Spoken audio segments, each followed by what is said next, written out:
Hello again, everybody. It's Global Wrestling News. Scott Casper, Tony Hager. Big show today. We start with a look at the U.S. draw for the Freestyle World Cup in Iran. The American team will compete in Pool A, Tony, along with Russia, Azerbaijan, and Georgia, while Pool B, features Iran, Turkey, India, and Mongolia. Nations will wrestle all 3 rounds of group action on February 16th and then cross over to face their counterpart in the placement rounds the following day. Flow's Daniel Lobdell called it the draw of death, and that's putting it nicely.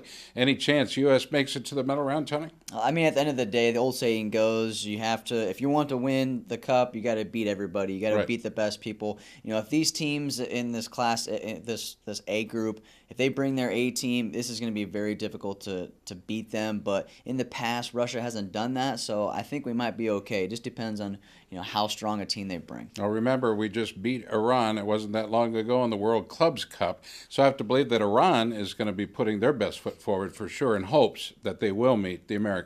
All right, let's take a look at the U.S. roster. We'll dive in deep. Starting at 57 kilos, it's your boy Tony Ramos. Ramos impressed me by getting back on the mat. He hasn't had the best last 6 months. So going out to Paris, it impressed me that he just went. But the wrestling didn't really impress me. He went 1-1.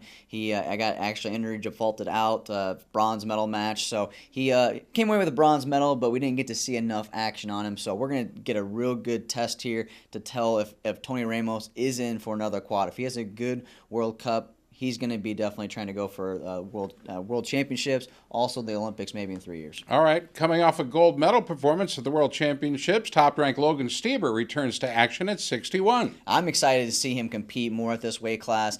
He's a hard guy not to like. He's always been like that since college. He's one of the best collegiate wrestlers out there, but just hasn't been able to just get over that hump on international wrestling. So to see him win that non-traditional world championships, non-weight class, this is the right time for him. This is the right weight class, and this is going to be a great week for Logan Stieber. He's matured a whole lot, has the young Buckeye from Ohio State, the 4-timer, if you recall. All right, in his first competition since the 2016 games, the Gorilla Hulk, Frank Molinaro, will represent the United States at 65. Yeah, we will find out quickly if 2016 was a fluke for Frank. He just came out of nowhere with really low seed at the World Team Trial, the Olympic Team Trials, being able to go to the Olympics. I think everybody was shocked by that. So we're going to find out quickly if Frank is the real deal. There's a lot of confidence in this young man, and the coaching staff at Penn State has got a ton of effort and belief in him as well. I believe he gets the job done. All right, let's talk about James Green. He had a poor performance at the Worlds. I expect to see a very determined effort from this former Cornhusker. Yeah, he's been inconsistent, but I think a lot of that just has to do with timing with everything. The weight cut, moving weight.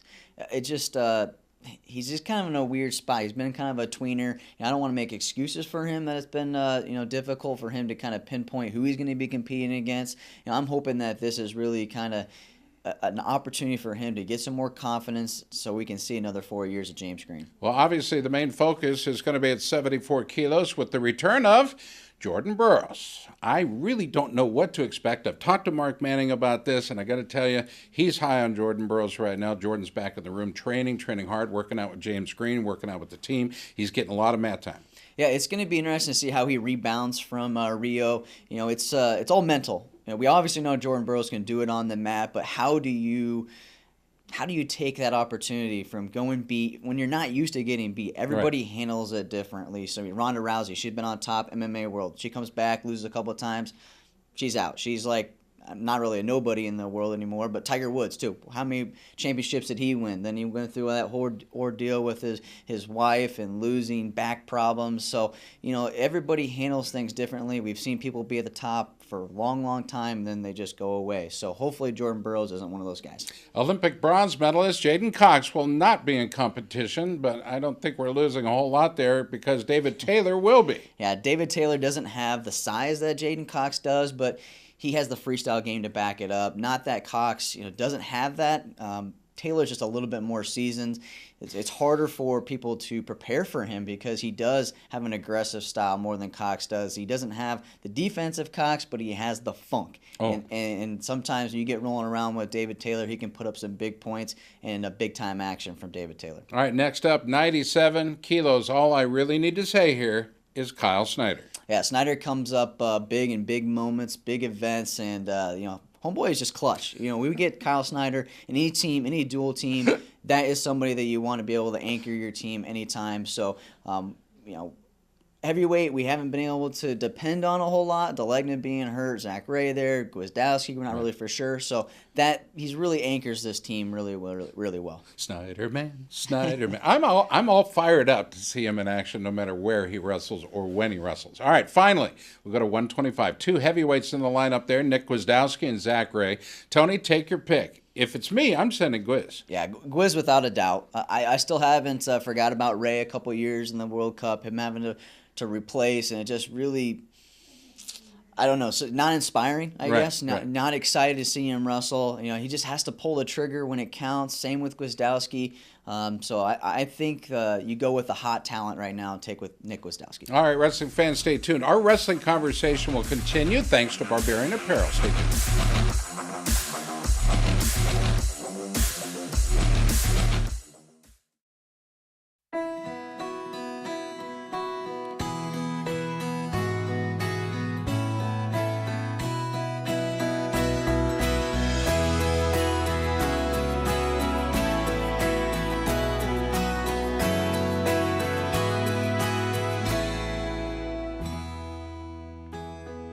Right now, get a free 2-liter with the purchase of any large pizza.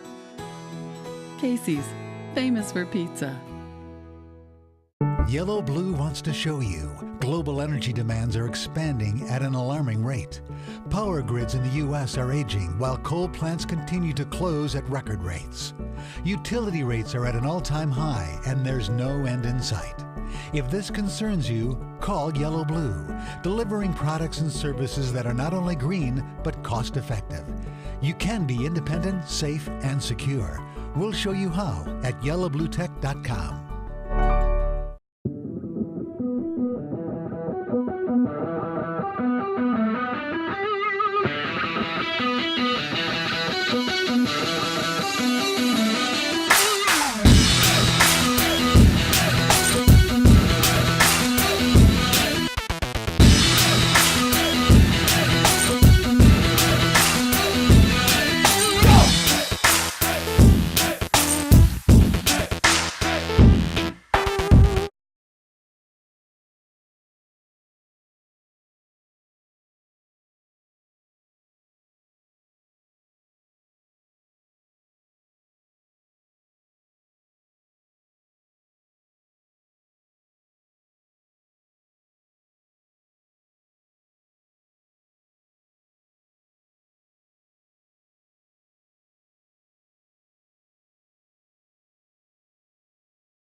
All right, welcome back. Marquee matchups and bad blood highlight our top 5 bouts of the week to watch. First up, TJ Dudley of Nebraska faces off against fellow Big Ten star Sammy Brooks of Iowa.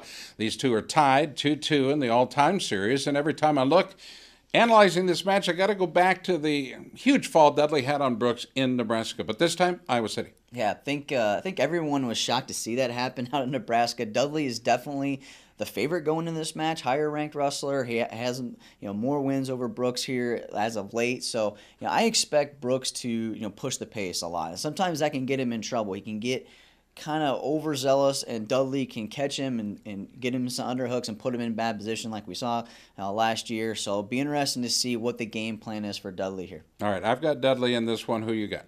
This one's tough. Dudley has his number here recently. Brooks is wrestling really, really well, though. I think the emotions of the duel on Sunday, with that Kemmer-Berger match early on, I think that Brooks gets it done in Iowa City. All right, the next bout to watch, 133. Ohio State's Nathan Tomasello, Nebraska's Eric Montoya. This one's got me all excited. Tomasello has silenced the critics since going up a weight. He's the clear favorite at this weight class right now, right? Yeah, with Clark being injured, I'd say he has to be the clear favorite. He makes kids look dumb on the mat. He's just great from his feet. If you keep your foot in the sand, he's going to grab it. He's able to control people's hands, control the ties, control the head. He just... He has guns blazing all the time, but expect Montoya to have heavy hands, come out there, try to show that he's really the tougher kid, and I think that's kind of what he's all about right now. So I expect him to come out right away, punch him in the face, push him in the face, and hopefully get Tomasello to back off a little bit from that high pace he has. Well, the win over Zane Richards of Illinois sealed the deal for me. Tomasello is the real deal at 133. Let's head to 141, Tony. Dean Heil versus Bryce Meredith. Meredith was the Cinderella story last year at the NCAAs, going up against Heil in the finals. You talked with Meredith, Tony, about not wanting that Cinderella title anymore. What's that about? Yeah, I think that's what everybody remembers him by last year. The low seed, Cinderella story, upsetting multiple people. But right. That's what you have to do. You have to make a name for yourself. So this road trip is not going to be easy for Bryce Meredith. So I think he's going to have a tall task to take down Heil, who I think is wanting to widen the gap from him. I think the emotions got to Heil a little bit with Meredith kind of just having a breakout performance. So right. We'll see how he handles it. Meredith is one of the guys that peaks at the end of the season. So think about his practice partners. They're nowhere near the depth at the Oklahoma State room has. As a matter of fact, I think Heil gets him here by a good margin, and then Meredith shortens it up at the Big 12s. I don't know. I got Heil by decision. I got to stick with it. Yeah, I agree with you on this. Conditioning portion of things is definitely completely different rooms. Heil's got all kinds of studs up and down the lineup. So I think this one is going to be closer than people think. I think a close decision by Heil. Okay, here's the juicy one for you. Two-time national champ Isaiah Martinez of Illinois will face redshirt freshman Vincenzo Joseph of Penn State. Joseph can smell blood on the water, but something tells me Martinez is just baiting him. Imar just puts up too many points, right. I think, to be able to have Joseph have an opportunity to get off to his shots because he has a similar style to Imar. Imar is just too big of a man. I don't think Joseph is there yet. He's a full-grown man. Yeah, he's a full-grown man. He's got the experience, two-time national champ. Joseph, though, is definitely hungry. He smells the blood. All right, for our next one, you got to roll the highlight reel. Iowa coaching staff versus the Nebraska coaching staff at the Midlands Championships. This one had fireworks and controversial calls. Everything you hope for in an Iowa match because coaches hate to lose to Iowa, and the Iowa coaches, well, they hate to lose to. So on to the competitors All here. right. The coaching staff definitely was fun to watch. We will get to see a top 5 battle here. Michael Kemmer of Iowa taking on Tyler Berger of Nebraska. Kemmer won the 6-5 in tiebreaker. Right. Tons of stoppages in the match. Reviews. This is going to be fireworks for sure. There's a lot of heat here, and I know Berger's been just talking about this thing, talking it up. Yeah, he's been just a lot of smack talk on Twitter to Terry Brands, to Kemmer, Iowa fans, you name it. He's on it. He's pumped up for this match. He made like a special graphic for this matchup like 2-3 weeks ago, so he's got this one highlighted. All right, that's our top 5 for the week. Give us your picks on social media by hashtagging GWN Top 5. Up next, Mark Manning, the head coach of Nebraska, will answer some questions. This portion brought to you by Adidas Wrestling.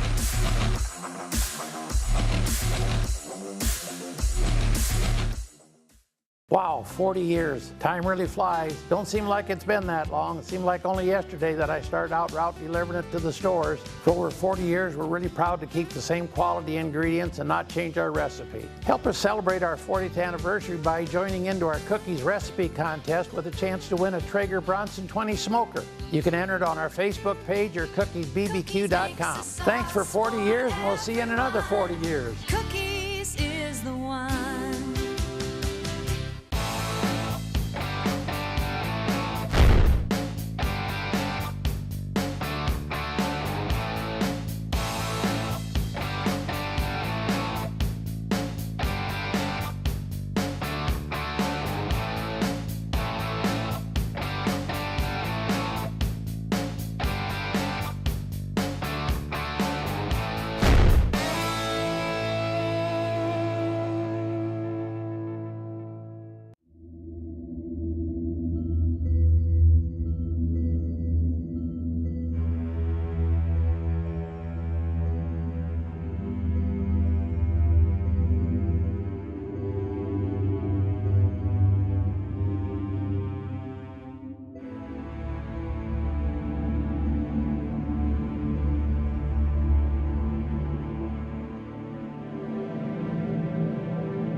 All right, Nebraska, as I mentioned, is set for two top 5 duels this weekend, hosting the Ohio State Buckeyes, ranked number 4, and then traveling to the third-ranked University of Iowa on Sunday. The Huskers have outscored their dual opponents by a combined score of 373 points to 131. But this will be the toughest weekend for the Huskers. Here to talk about it and some individual matchups is Nebraska's head coach, Mark Manning. Coach, how are you? Good morning. Thanks for having us on, Scott. Let's talk about prepping for Ohio State. You guys have Ohio State on Friday, and then on Sunday you have the University of Iowa. Talk about, first of all, offering up some great wrestling for the fans, but your athletes have got to be all geared up for this dynamic weekend in the sport. For sure. We kind of view this weekend a little bit like quarterfinals, semifinals, finals of the Big Ten or nationals. And so there's a lot of good matchups and, got to be ready to go. And I think our preparation's been real well. Let's talk a little bit about Nathan Tomasello. He'll be wrestling for Ohio State, or at least is expected to. He's ranked number 1 against Eric Montoya. Does this one prepare itself, or do you work one-on-one with Montoya in preparation for it? Well, we've done some things the last couple of weeks in preparing for Tomasello, who's a tremendous competitor.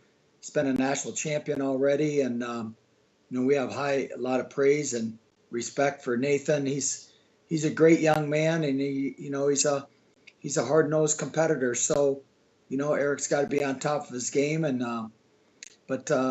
really like Eric's mindset going into it, and he really feels good about things, so he's got to let it rip. Mark Manning, our guest on the Nike Hot Seat today. The match set on Sunday for 3 p.m.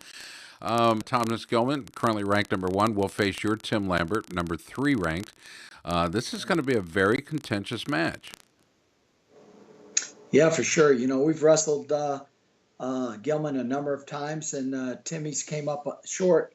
So I think the deal, for us is we're a big underdog. He's heavily favored guy, and I know he's a great competitor. He's gonna raise the intensity level, and we just got to match that and go out and compete and show what our guy has skill wise, and just great challenge. One final match to get to, Coach, and that is number 2, Michael Kemmer of Iowa and Tyler Berger of Nebraska. We go at 157. Talk about this, because this is a rematch of a highly contentious Midlands final. And we were sitting, 4 feet from you in our broadcast, and, dude, I was feeling the heat from the corners. Yeah, it was a great match for the fans. It was it was all what you like in our sport, because there was a lot of good wrestling on both sides. They were going at it, and they're both really good athletes, and they could meet maybe a couple more times here, obviously at the Big Tens and again at nationals. So it's one of many maybe that we're going to see. Tyler's just a sophomore, and Kemmer's a freshman, so they're going to probably meet quite a few times in their career, and just gotta. We'd like to come out on the good end this time. We would be remiss if we didn't touch on a young man, perhaps, surely one of the greatest wrestlers of my lifetime, and that's Jordan Burroughs. He had a tough go of it at the Olympic Games. Lot of stuff going on in his life personally, and I just wonder how he's doing. He's doing great, Scott. He's back to Jordan Burroughs. He's back to the guy who's competitive. He's really training hard. I'm really impressed by just his tenacity and his intensity. He's come back into the room.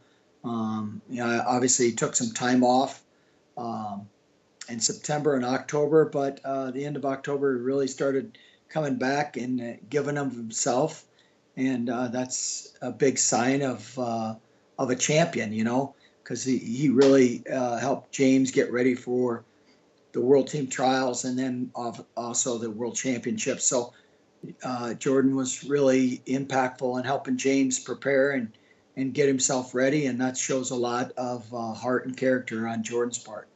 Mark, always good to talk to you. Thank you so much for joining us in the Nike Hot Seat today. Thanks a lot, Scott. All right, our conversation continues after the short timeout, brought to you in part by our good friends at Cookies Barbecue Sauce, the sauce America loves to eat.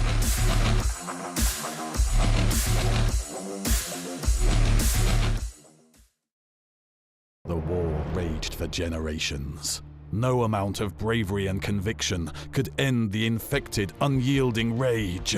And with every battle, the evil grew, changed, evolved. The warriors needed nothing short of a miracle to stop the infection, and a miracle they received. Your body is at war against skin infections and diseases each time you step onto the mat. Protect yourself against the invasion. Defense Soap. Defend what you have built.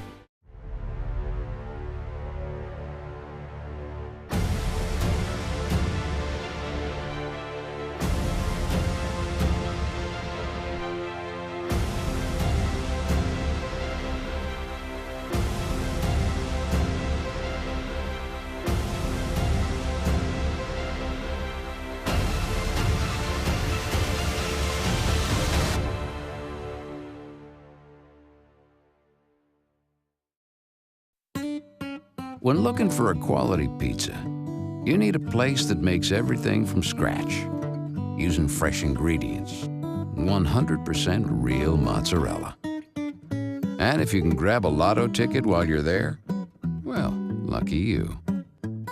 Casey's, famous for pizza.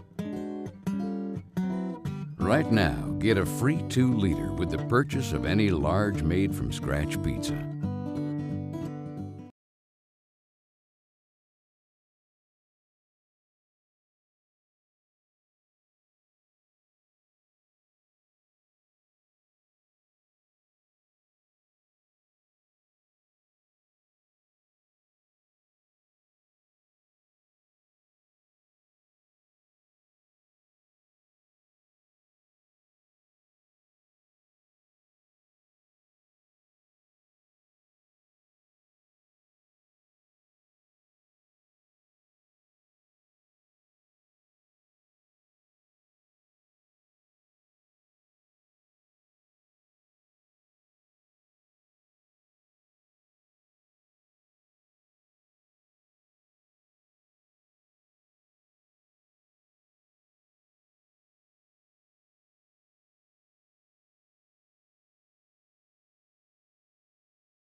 Wrestling continues to grow, this time in Pennsylvania. Wyoming Prep has announced the addition of girls wrestling to the athletic lineup. The pilot program will launch in the fall of 2017 and will train alongside the boys wrestling team, which, as you know, Tony, is one of the best in the country. How much of an impact will this have when it comes to expanding girls wrestling? What are your thoughts? Yeah, I think it's huge for wrestling, for girls wrestling, for just boys wrestling. To be able to see a top program like this welcome them in, I think is great for the growth of our wrestling. If they're doing it, other schools will be like, well, why shouldn't we do it? We'll embrace it, and girls are going to travel. They're going to want to be a part of this team because they're going to be able to wrestle some of the best boys in the country in high school wrestling. So this is going to be a start of a big program. I'm continuing to be amazed each and every week, every day of the year. As a matter of fact, since our Olympic crisis in 2012, the sport has changed so much. Most of the change, well, it's happened domestically. The U.S. has really led the charge when it comes to women. Yeah, USA Wrestling just declared February 10th through the 19th Women's Wrestling Week. This is the third straight year that they've done this. Kind of goes in conjunction with the Women's College National Championships in Oklahoma City. This is the 14th year of that national championships. I don't think a lot of people know that has been going on. They're going to know here soon. We've been there many times and enjoyed the action. Fans, you're encouraged to use the hashtag #GirlsWrestle throughout the week. Post your favorite photos and videos of girls and women involved in the sport. All right, let's just continue with girls news while we're at it. Helen Maroulis remains #1 in the February UWW rankings, and 7 others are ranked in the United States as well. Maroulis has yet to compete since becoming the first American woman to win Olympic gold in freestyle just last August. I'm just starving for a little more Maroulis action. Yeah, Maroulis just became a star. She became the Jordan Burroughs of women's wrestling. She kind of overtook Adeline Gray as that figure, and we want to be able to see our figures compete, and we haven't been able to see that. Don't tell Adeline Gray that. Yeah, we just haven't been able to see it since Rio. So I'll be very curious to see when her next competition is. But we got lots of other girls here in the top 10. Elena Paraskova, she remains number 6 at 63 kilograms. Just picked up a bronze medal at the Dave Schultz. Adeline Gray, though, we mentioned her. She's fallen clear down to number 7 at 75 kilograms. What do you think of that? I don't know, man. I don't feel that it's warranted that I don't want to feel like we're picking on her. She had a bad Olympic Games. She did win the Bill Farrell International in November. I'm a little bit shocked by that ranking personally. Yeah, I mean, Bill Farrell International is no cakewalk. So winning that, I'm really surprised that she's down below top 5. What about Allie Reagan? Yeah, Allie Reagan, 60 kilograms. She's quickly turning into one of my favorite wrestlers. She's number 2 right now. She took bronze at the Yarrigan here a couple weeks ago. So she is definitely in contention for a gold medal here at the World Championships this year. How about Tamara Mensah? Yeah, huge tournament in Russia. She brought home a gold there at the Yarrigan, winning the first title for American women since 2010. Victoria Anthony is 8th. Sarah Hildebrandt and Haley Agello both ranked outside the top 10, but good to see them in there for sure. Yeah, Agello dropped out of the top 10 this month. She's really been concentrating on her collegiate wrestling at King University. Number 1 ranked team, by the way, national championships again this coming week. She hasn't had a lot of that international competition, so I'm guessing that's why we've seen her fall. All right. Well, nonetheless, we're proud of what our women are doing in our sport, and we hope you can participate in Women's Wrestling Week, February 10th through the 19th. As always, thanks for joining us. For Tony Hager, I'm Scott Casper. We'll look forward to seeing you next week right here on Global Wrestling News.